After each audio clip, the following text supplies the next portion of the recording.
again, welcome to Talking Pictures. This is the Oscar edition with me, Mary Stack. And Michael Dow. Sitting in the cheap seats, as usual. We always get stuck in the front row. I know. It's an empty house, too. It makes no sense. Anyway, you'll be very pleased to know we're not going to do any of that predictions of the Oscar winners, although we have covered quite a lot of the nominations in our recent weeks. Yeah, we'll keep the Oscar talk to a minimal rant, yeah. So we're going to start with Vice, then we're going to go to the Cold War. Ballad of Buster Scruggs, My Heroes, the Coen Brothers. And then we're going to jointly discuss Roma. So let's start with Vice. So I had to go and see this because Dick Cheney is probably one of my least favourite politicians. I don't know that I have that many favourite politicians, but he's probably one of my least favourites. Can we get away with referring to him as a war criminal, or is that a little too heated a commentary? So Adam McKay directs this, and it's a sideways look at the vice president, hence the title. But it also is a clever play on words if you think about the word vice. If not too obvious. Yeah. And McKay is not a slacker. He has made some great films, including The Big Short, about the mortgage crisis, banking crisis.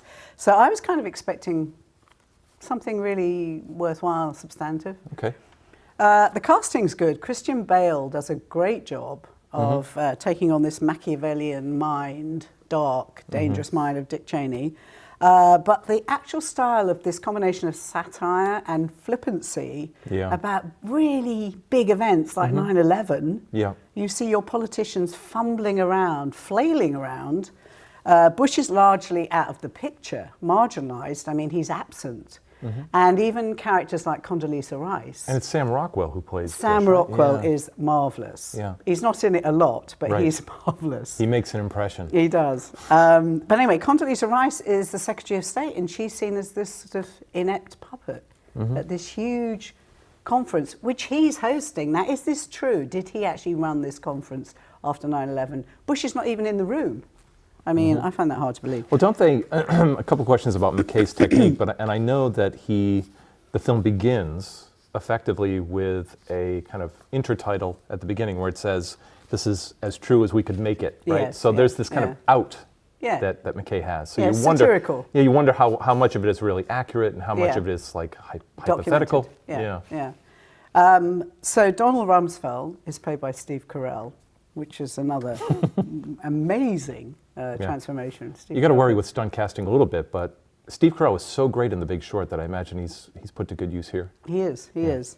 But anyway, it veers a little bit towards a Michael Moore because there is this over commentary by McKay.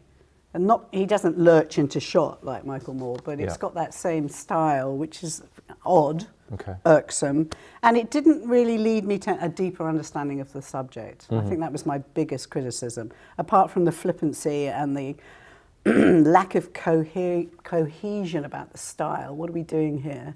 I didn't learn a lot about Cheney. Amy Adams did a marvellous job playing the wife, Cheney's wife, Lynn. But what it did do is show you how Dick Cheney transformed and corrupted the role of vice president, bending the rules. The cabinet or the Senate sit idly by allowing this, apparently, to go ahead, and that lays the groundwork for Donald Trump. You can see how he steps right in there and pushes everything a little bit further because Dick Cheney had done the groundwork.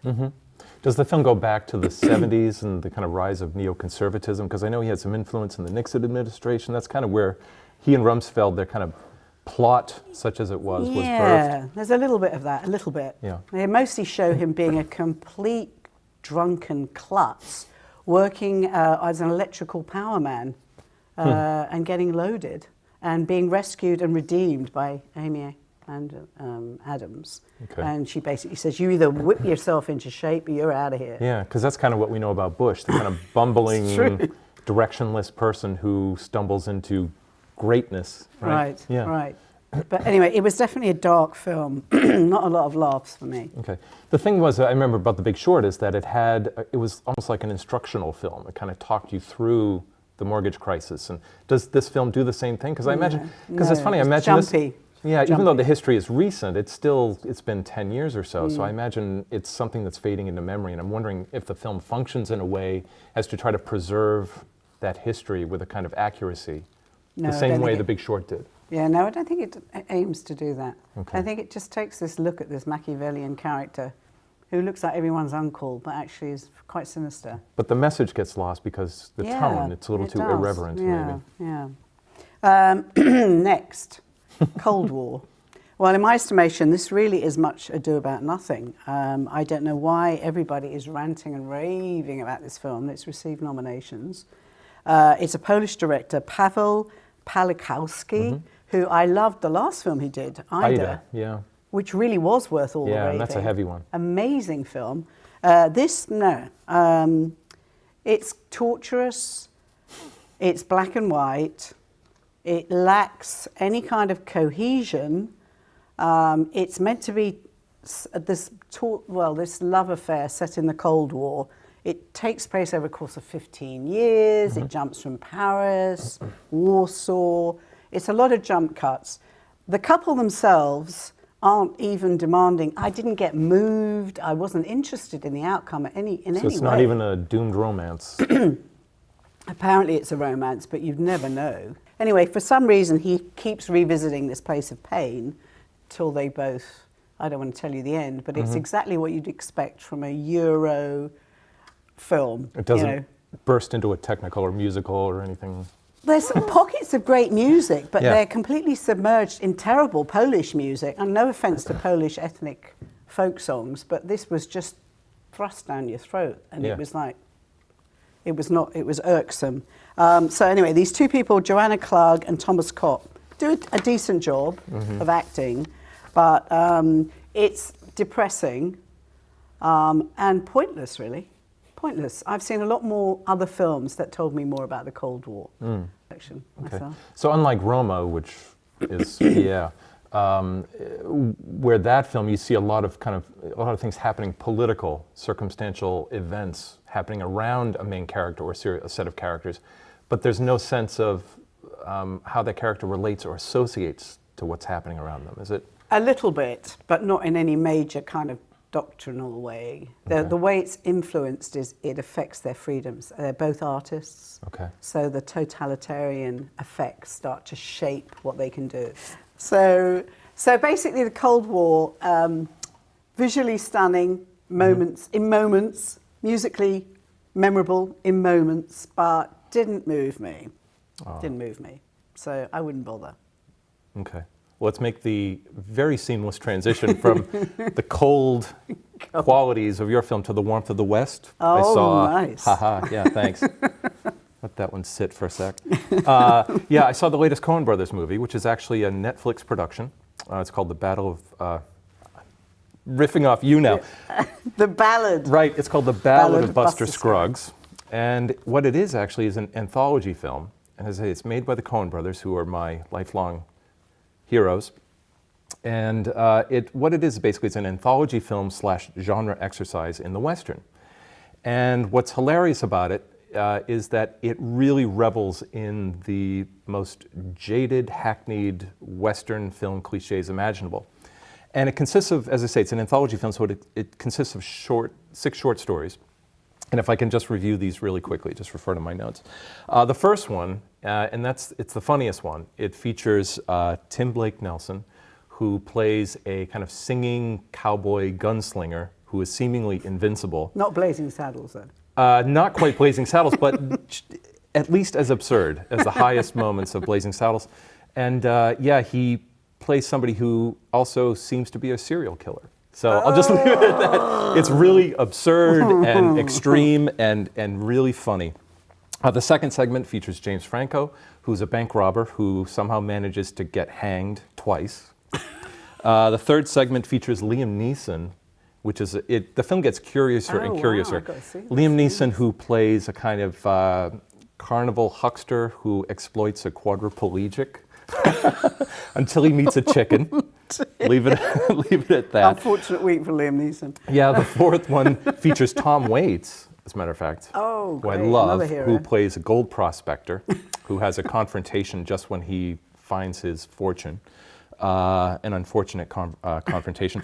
The fifth one, and the most serious segment, is about a woman who is involved in an impending arranged marriage, and she's traveling up to Oregon in a wagon train.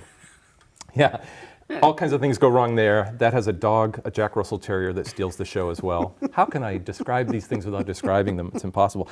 Then finally, and probably the most cliche, is a segment set in a stagecoach amongst, of course, people who are from different walks of life, who don't get along, and they encounter death along the way.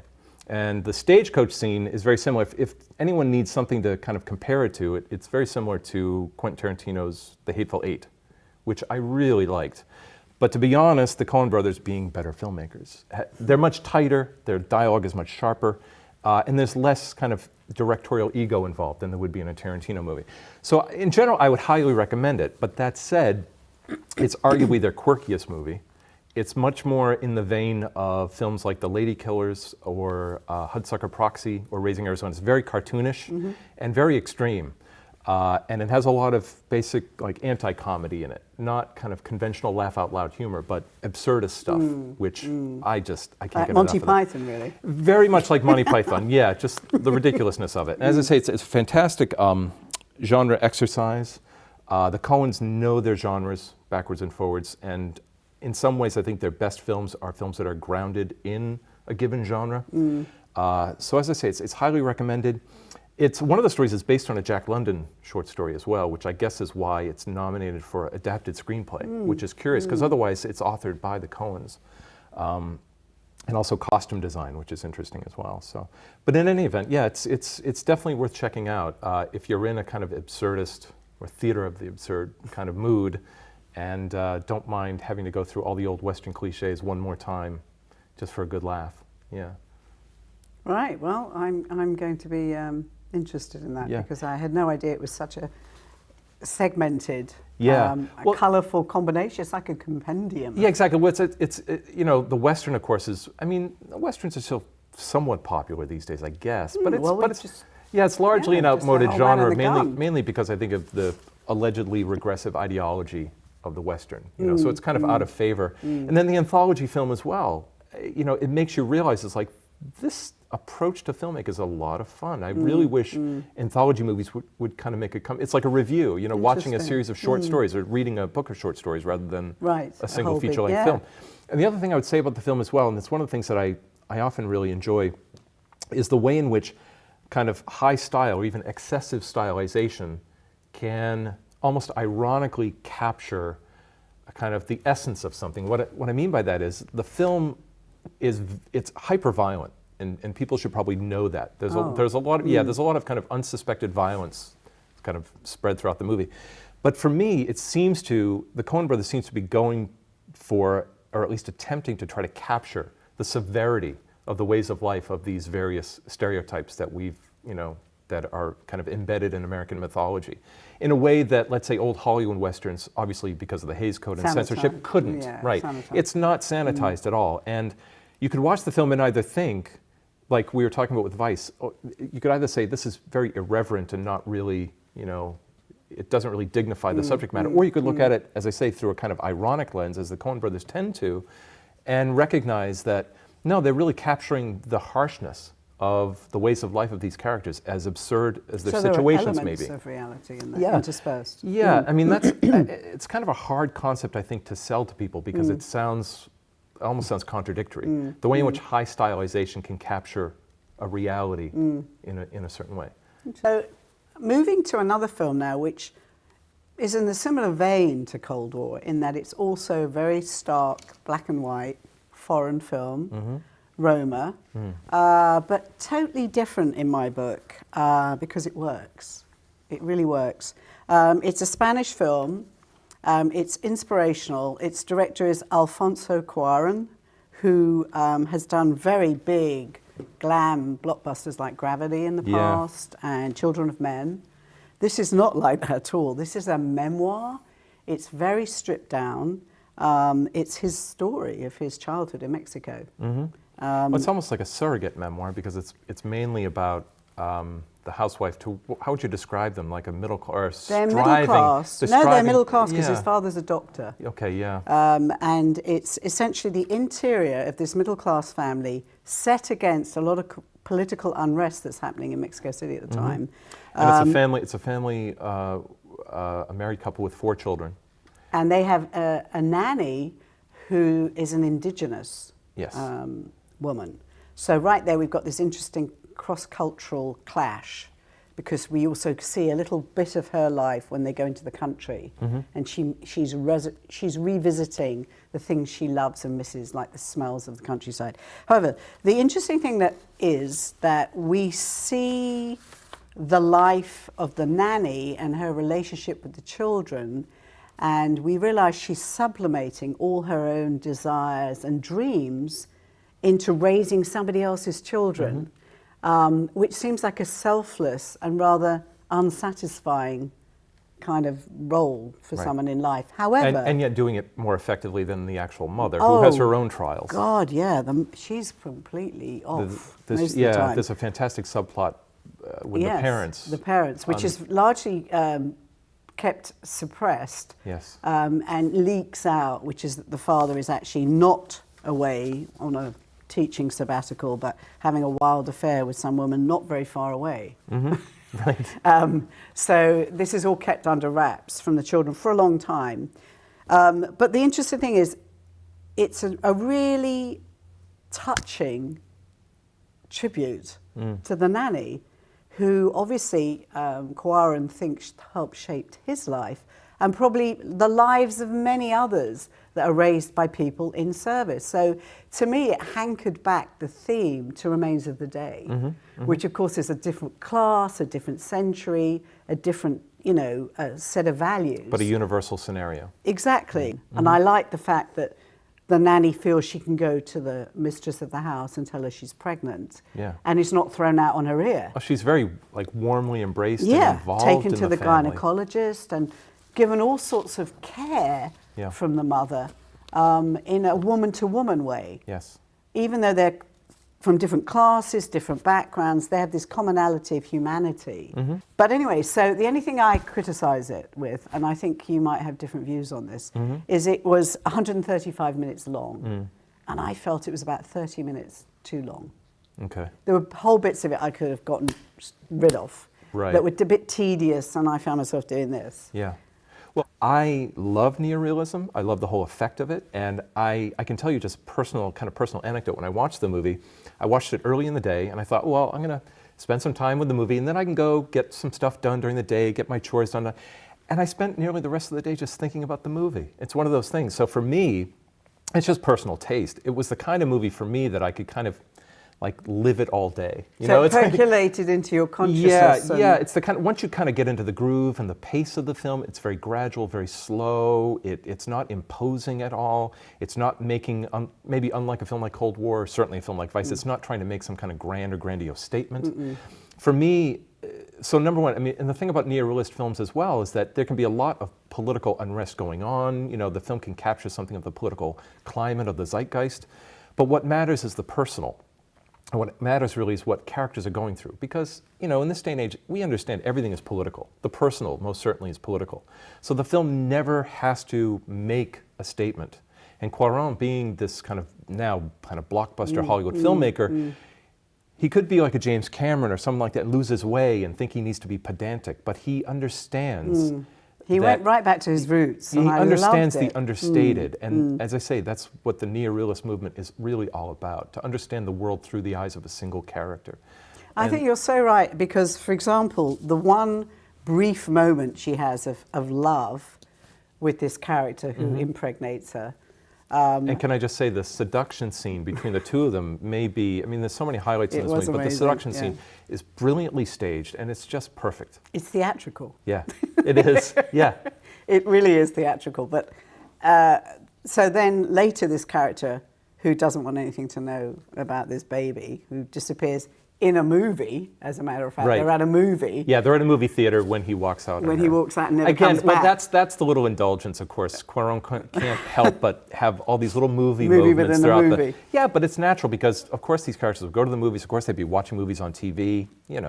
it doesn't take you out of it. Low income people, Yeah, that's of where you course. made out. Yeah. That was your only day off. Right. You could probably just about afford to meet someone for a date in the movies, and everybody's making out in this movie house. That's obviously where it happens. And can I mention, just because I'm a movie freak, right? Just the one moment where I love the fact that the first time Cleo almost goes to the movies but decides not to. And then when she does go to the movies, that's where she gets seduced and abandoned. It's interesting. Interesting, yes, good point. Yeah. But anyway, so this character disappears from sight. We won't tell you what happens next, but then he resurrects himself, and he's turned into some kind of evangelical he terrorist. becomes a bad soldier. And that, again, is the personal and the political fuse beautifully into the story, I thought. Yes. And what I adore about this movie is that it does it, as I say, through a kind of perceptual effect. And we have a main character who rarely speaks, and she never has anything profound to say, so that instead you're kind of breathing the world around her in with her, so to speak. So you're paying much more active attention to space. And to the trivial things. The living room, everyday. what's on the shelves, the sound. And occasionally Cuarón is a little too heavy-handed with sound effects, but it's a minor quibble. For the most part, it really emphasizes the kind of spatial dynamics. And the ordinary every day. Exactly, the like kind of quotidian and the kind of temporal way of life of this woman, the day in and the day out drudgery, the drudgery, of the her getting life. up, yeah. Yeah, and there's so many moments. I mean, I could go on and on, but there's so many striking moments. The moment when she goes into the children's bedrooms, and you just see the toys everywhere, the shelves. You know, he has this way of capturing the finest details. Simply, and I mean say simply in quotations, simply by showing it, putting it on display. Just show us the world. Don't And the tell, don't attention to explain. detail in the interactions, the time and love she spends waking them up, the children. That was a very moving scene. Yeah. She could have just have yanked them out of bed and said, "Get up." Yeah, exactly. It wasn't. Yeah. She She's did so, a loving, genuinely, gentle, maternal, which is yes, what makes the mother lacked. Which makes the film. It takes a very tragic turn, which should not be spoiled. So it's just an extraordinary film. The cinematography is absolutely masterful, and Cuarón should win as cinematographer because he's also his own camera operator. The images have a clarity. It's like visual oxygen. It's so clear and so pure. It reminds me of Woody Allen's Manhattan, shot by Gordon Willis. That's true. Just a crispness that is just, you don't see it. I mean, films aren't black and white anymore, number one, but number two, there's just such a clarity, visual clarity to it, which is sumptuous. So just two things. One is, speaking to that, I only got to see it on Netflix. So I am definitely going to go see it on the big screen. I wanted to see it, and I was scared I'd miss it on the big screen. But I'm definitely going to take in that lushness of it. People because of the way need, it was shot. it needs to be seen on the big screen. Yeah.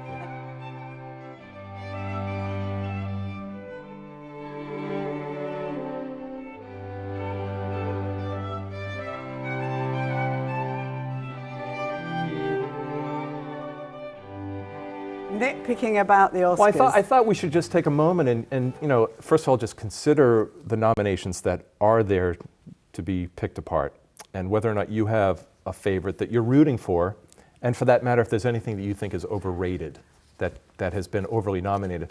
The big criticism is that Vice doesn't deserve the accolades. That I agree with. Yeah. Totally agree with. Okay. I would have to concur. I'm kind of glad that A Star is Born didn't come in on a white charger, because I suspected that was going to happen. I'm kind of glad that didn't happen. Yeah, maybe. Well, again, it has a lot to do with timing, and the release was a little too early, maybe. Yeah, I think it is to do with timing and what gets nominated when, unfortunately. Yeah, and Bohemian Rhapsody stole a lot of its thunder.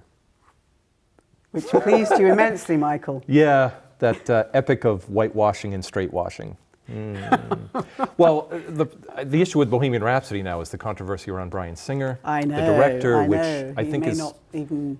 But I just need to ask. I would love to talk to whoever the executive was who hired Bryan Singer in the first place. Like, what were you thinking? This guy has a history. Yeah. Consider the subject matter of the movie. Exactly. It's just ridiculous. Yes, so I know. look it up, folks. We won't go into it. I promise. The chickens. Yeah, but it may inadvertently be exposing the darkest of the dark side of Hollywood, which is long overdue. Well, we've had both ends of the spectrum there. Yeah, but just judging, as you know, just judging Bohemian Rhapsody on its own terms, Let's not visit the place of pain, Michael. Yeah. What other things? What other things annoyed you? What did I like actually? With The Favorite, I mean, I love that movie. I loved it before I talked to anyone about it. Everyone else seems to hate it, which only makes me love it more. Oh dear. But if for no other reason, Olivia Colman as Queen Anne is simply extraordinary. The Favorite. Yeah, it's brilliant. And all the three women are there. Yeah, and watching The Favorite, you realize that the director Yorgos Lanthimos has so much confidence in her performance that the narrative doesn't really have to do any heavy lifting, and you see her character go through transformations which are articulated almost exclusively through performance. Most importantly, like the moment when she has a stroke. It's not a plot point in the film. You just find out that she's had a stroke. How do we find out? Because of Olivia Colman's performance and conveying the kind of gradual demise of her kind of physical ability. It's amazing. Again, speaking to why did that take everyone's attention in a way that Mary Queen of Scots didn't? Well, exactly, because I don't understand that. The Favorite is not in any way a conventional period piece. No, it's not. It's a middle finger to the conventional period really piece. Is. It's almost absurd at the beginning. Yeah, never mind the fact that Lanthimos is such an outlier as a director. I don't understand all the nominations. The men got completely sidelined in that, though, didn't they? I mean, Pitt, wasn't it William Pitt playing the Prime Minister? Yeah. On those high shoes, those very high Elton John shoes. I know. I mean, nobody got mentioned. The men didn't get mentioned. Yeah. Well, they were pretty much. Well, it is a film about women in power. So I'm really happy about Black Klansman. I think that is superb on so many levels.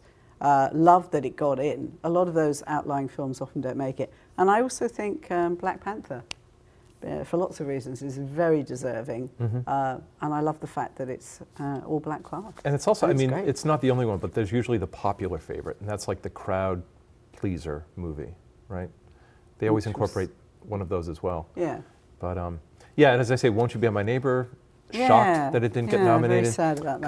Couple of I think missteps, but whatever. It's industry but garbage. They didn't ask us. Yeah, exactly. Yeah. Maybe next year. I just keep sitting by the telephone.